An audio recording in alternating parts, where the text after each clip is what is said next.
Are you or someone you love in the grip of one of the most dangerous addictions of our time? It's a potentially life-wrecking compulsion, one that's universally accessible, phenomenally popular, lavishly funded by its profiteers, and not only legal, but now even part of the Olympics. What is it? Online and mobile gaming.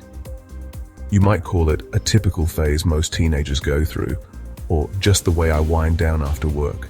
But for millions, it's their life's big crisis. In a world more connected than ever, gaming has evolved from a simple private pastime into an immersive multi-billion-dollar industry. Once an occasional hobby, now a pervasive part of life. And for many, this digital escape has morphed into something darker, an addiction that's hard to break free of. In the 21st century, online and mobile game addiction is a major social issue. It has profound implications for mental health, relationships, and everyday functioning. But how did things get so out of hand? Why is it so addictive even for highly intelligent people? And what's the cure? The origins of the problem can be traced back to early arcade games, like Pac-Man and Space Invaders, in the 1970s and 80s. They were simple but captivating, luring players back for more. By the late 1990s, with the advent of the internet, online multiplayer games like World of Warcraft and Counter-Strike had taken over, offering players virtual worlds they could live in. Psychiatric terms like internet gaming disorder first emerged in the early 2000s, when researchers and clinicians realized the connection between family breakdowns and signs of online addiction. Classic addict profiles included unhealthy preoccupation with gaming, drug abuse like nervous system withdrawal symptoms, and an incrementally growing disregard for real responsibilities. In 2013, after examining thousands of studies, the World Health Organization officially recognized gaming disorder as a mental health condition and behavioral class addiction. Today, online and mobile game addiction continues to affect millions of people worldwide. According to a 2023 report by the World Health Organization, possibly as much as 4% of the Earth's population, that's over 300 million people, suffer from some form of gaming disorder. 60% of gamers are under 35, with teens and young adults representing the largest group, and within that class, over 40% of teenagers say they feel addicted, particularly to mobile games. Alarmingly, with the rise of social mobile games and casual gaming apps, young women now represent one of the fastest growing demographics within that global 4% suffering disorders. Another shock revelation, documented in the latest research, is that gaming addiction now cuts across every social demographic, pulling in students, professionals, academics, and even retirees. Unsurprisingly, the data also indicates that those with less education may be at a higher risk, especially people who use gaming to escape from stress because they lack social support. There are two primary reasons that online gaming is so addictive and why dependency on it is so hard to break. The first derives from our own physiology, the brain's built-in reward system. When we engage in activities like eating or socializing, our brain releases dopamine, a chemical that makes us feel pleasure, and not, according to scientists, simply as an end in itself. Dopamine release is an evolutionary trainer installed to encourage humans to keep up activities essential for their survival.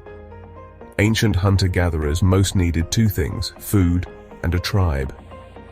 But enter the dark conspiracy factor. Games, particularly online and mobile games, are knowingly designed to powerfully trigger that human dopamine release. Yes, its pushers know it's a drug. Gamers get rewarded with frequent achievements, level-ups, loot boxes, virtual currency, all designed to create a cycle of dopamine-driven feedback, teaching the brain, this is essential. Over time, this literally rewires the brain, making it harder to resist the urge to play, pushing real-life activities and relationships into the background, fostering desperation when deprived. The second reason gaming is so addictive is that it creates a substitute no-mind state, where absolute focus on the game's challenges brings the gamer relief from their usual hectic thoughts. Like extreme sports or travel, this decouples busy-minded people from their daily loop-tape mental state. For many, the biggest source of stress in their lives. But it's not a healthy solution. Gaming doesn't offer the same clean, lasting benefits one can get from meditation, developing a self-observing mental faculty, or finding a real spiritual path. It just embeds an alternate problem. The good news is, there's strategies for breaking this cycle of addiction. Try moderation over abstinence, set limits on daily playtime, take regular breaks, and cultivate a real-world hobby. Make other 21st century technology work for you, using digital wellness apps or built-in device features, like screen time trackers, to see if you can set yourself and maintain boundaries. If, over time, this doesn't work, then consider professional help, especially cognitive behavioral therapy, which has a track record of helping many individuals break habits and manage urges.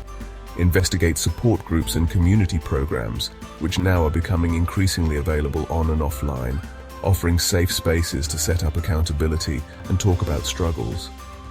And study our own Life Class episodes focused on self-awareness, managing mind loops, and connecting in a healthy way with nature and real life to access their straightforward tactical tips.